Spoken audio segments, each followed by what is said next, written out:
Hello, থানা থেকে বলছেন? হ্যাঁ, এটা থানা। আচ্ছা, আপনি কে বলছেন?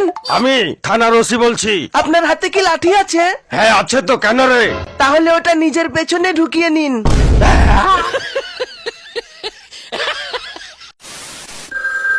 এটা ঠিক ওই বিচ্ছুটাই হবে। হ্যালো, এটা কি থানা? হ্যাঁ, এটা থানা। আচ্ছা, আপনি কে বলছেন? আমি থানার ওসি বলছি।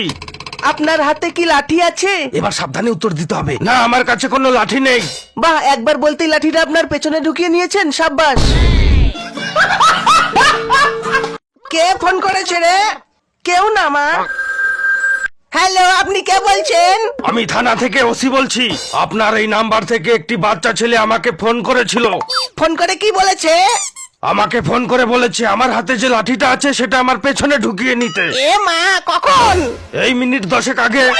ছি ছি, বের করে ফেলুন। বাচ্চাদের কথা এভাবে কেউ সিরিয়াসলি নেয়? হ্যাঁ? শুধু শুধু এই 10 মিনিট ধরে আপনি কষ্ট পেলেন। নিজের লাঠি কেউ পেছনে নেয়? বাড়ি গিয়ে ভালো করে একটু মলম লাগিয়ে নেবেন, না হলে জ্বলে যাবে।